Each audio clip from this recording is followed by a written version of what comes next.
Ya, sebelum kita masuk pertanyaan kertas ada satu lagi dari Marcella. Lah, Marcella, silakan. Assalamualaikum warahmatullahi wabarakatuh. Waalaikumsalam. Sebelumnya Pak Ustadz, saya masih belajar dan banyak mau cari tahu tentang Islam.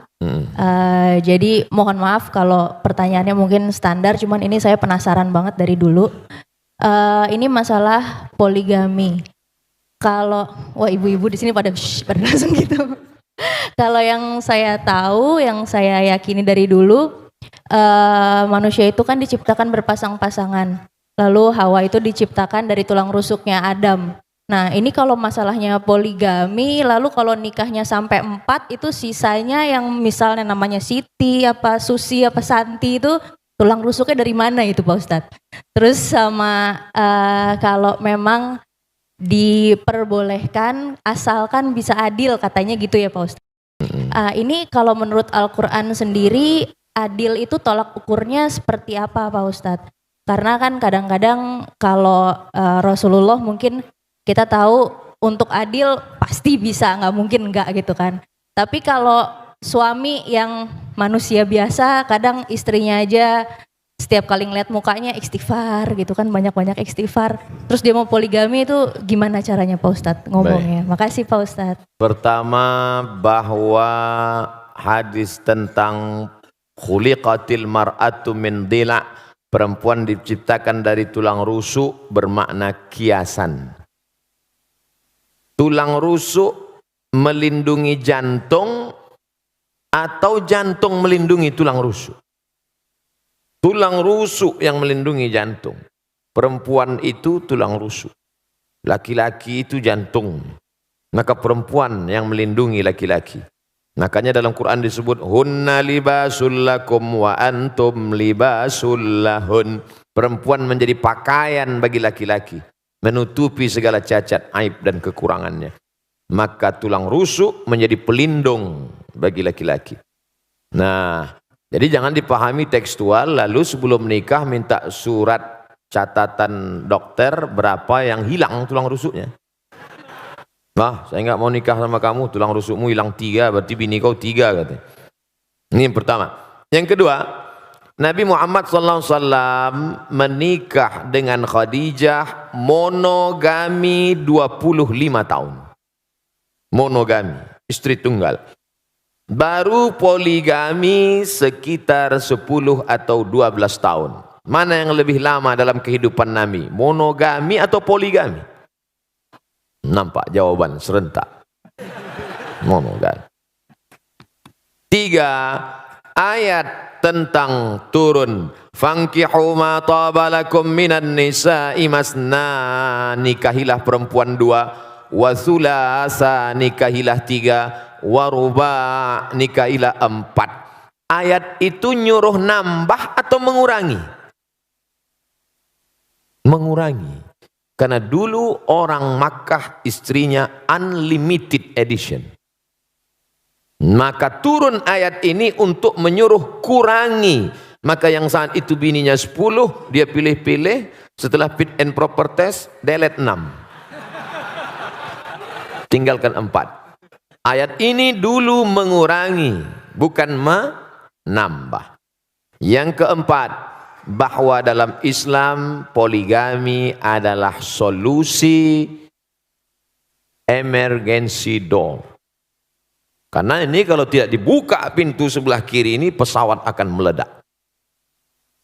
Nah, makanya ada di satu daerah, seorang pergi kondangan, istri tua, istri muda bisa jalan. Maka orang heran, kenapa? Itu kok bisa gitu? Itu istri mudanya itu yang meminangkannya istri tuanya. Ditanya orang, betul ibu minangkan? Iya. Kenapa ibu pinangkan? Daripada aku mati katanya. Ini suamiku ini 300 tenaga kuda ini kata dia. Ini solusi emergency door. Ada di sebagian orang, ada di sebagian tempat. Dan sekarang banyak orang lebih mau, mas kamu mau selingkuh lah. Yang penting seksnya sehat. Oh tak bisa begitu. Dalam Islam ada aturan agama yang menjaga keselamatan. Islam itu datang menjaga 5. Hifzul aqli, menjaga akal, jangan pakai sabu-sabu narkoba. Hifzul nafs, menjaga diri, jangan bunuh diri, haram. Hifzuddin, menjaga agama, jangan kotori akidah. Hifzul mal, menjaga harta, jangan riba, jangan mencuri, jangan merampok, jangan merampas. Hifzul ard, menjaga kehormatan, jangan caci maki, olo-olo, ejek. 5 menjaga. Kalau dengan poligami bisa menjaga, lanjutkan. Tapi justru menghancurkan, jangan. Oleh sebab itu maka ini dia tidak kaku seperti besi, dia seperti karet. Nah, ini yang saya sebutkan ini adalah pertimbangan-pertimbangan bagi yang sudah siap-siap untuk setuju menandatangani materi 6.000.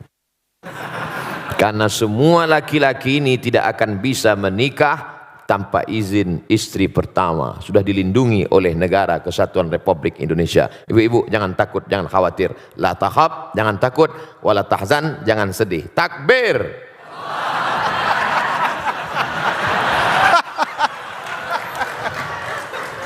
Pas istri saya lihat Ustaz. Alhamdulillah ya, aman ya ibu-ibu ya. Aman.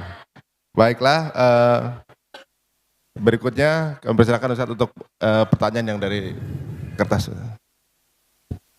Apa yang dimaksud punuk unta? Sebuah hadis yang diutarakan untuk wanita. Punuk unta salah satu sampel contoh. Tapi banyak hadis lain, substansi maknanya adalah, saya sebutkan satu. Ayat Quran bahkan. La yadribna bi arjulihidna. Janganlah memukul kaki ke lantai. Dipakai gelang kaki bergemerincing. Yadribna bi arjulihidna. Dipukulkan kaki ke lantai waktu jalan. Kerincing, kerincing, kerincing, kerincing, kerincing. 1. 2. La tabarrujna tabarrujal jahiliyatil ula. Jangan bersolek-solek jahiliyah. 3. Jangan memakai seperti punuk unta naik ke atas.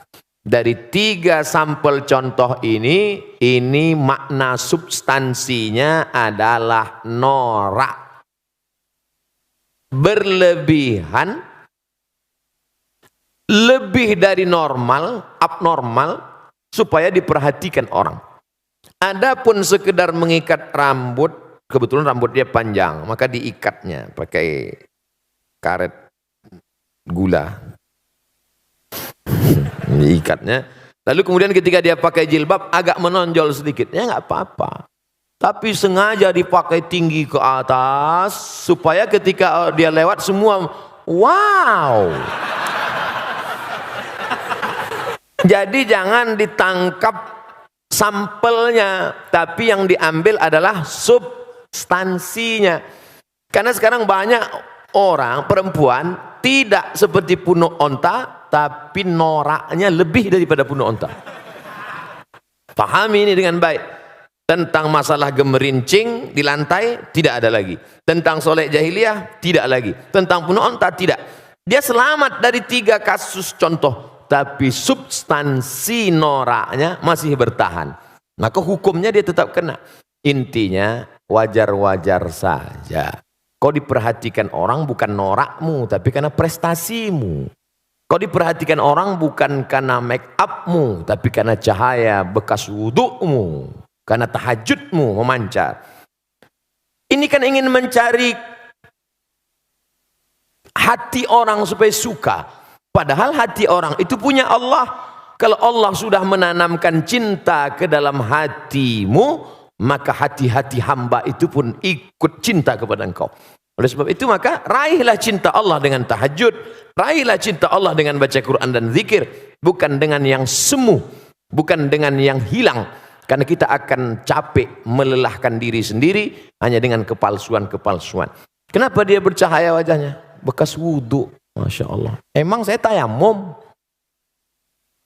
Artinya kita tetap beramal, berdoa, biarlah orang suka, karena Allah menanamkan suka itu bukan karena dibuat-buat, karena sesuatu yang dibuat-buat kita akan lelah, capek sendiri. Normal saja, apa adanya. Apa boleh seorang anak naik haji tapi orang tuanya belum pernah pergi haji.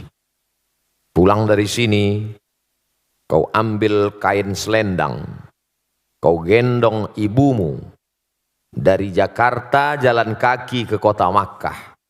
Sampai di Makkah kau tawaf 7 putaran, naik ke Bukit Safa, pergi ke Marwah 7 putaran, tahallul.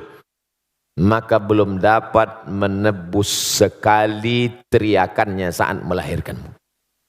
Oleh sebab itu yang punya uang, senangkanlah hati orang tua. Buatlah ibumu seperti raja, maka rezekimu akan seperti raja-raja. Bukan hadis Nabi, saya ketemu di grup WhatsApp. Senangkan orang tua, karena setelah Allah langsung orang tua. Wa qadha rabbuka alla ta'budu illa iyyah. Allah mewajibkan engkau hanya beribadah kepada Allah. Habis Allah, wabil walidaini ihsana, berbakti kepada orang tua. Kalau masih hidup dia senangkan. Tapi saat tidak beruntung, saat sangat sayang pada ibunya, tapi ibunya sudah meninggal dunia, saat datang menjumpai Nabi SAW, ya Rasulullah, ummi matat, makku, ibuku, ummi sudah meninggal dunia. Afa atasaddaqu anha, kalau saya bersedekah pahalanya sampai tidak ke almarhumah? Kata Nabi, tasaddaq, sedekahlah wahai Sa'ad. Ayu sadaqatu afdal, apa sedekah yang paling afdal? Kata Nabi, saqiyul ma, memberi air minum. Idzan ahfiruha. Saat itu juga, saat ngobrol dengan Nabi itu, langsung saat pergi menggali sumur, wakafkan untuk almarhumah ibunya. Sudah meninggal dunia. Maka yang masih hidup, esok hari libur, bawakan makanan kesukaannya, belikan pakaian yang paling indah, tunjukkan kertas, mama, sudah kami daftarkan ONH. Alhamdulillah, tapi baru bayar DP 5%. Doakan supaya rezeki kami halal, berkah. Saya sudah banyak berjalan, jauh berjalan, banyak dilihat, lama hidup banyak dirasa. Di balik kesuksesan orang-orang besar itu saya lihat, saya perhatikan, rupanya di ruang kamarnya ada gambar ibunya. Rupanya saat dia kata sambutan bercerita tentang ibunya, rata-rata kebesaran orang-orang hebat itu berawal dari doa ibu. Ayah juga luar biasa. Ummuka ibumu, ummuka ibumu, ummuka ibumu. Saat Nabi ditanya, ayyun nas, man ahaqqun nas bi husni suhbati, siapa orang yang paling layak mendapatkan baktiku? Ummuka. Setelah itu abuka, bapakmu. Oleh sebab itu maka kalau masih hidup dia senangkan, bisa memberangkatkan dia haji, Allah akan ganti berpuluh-puluh kali kau akan bisa ke tanah suci Makkah Al-Mukarramah insyaallah.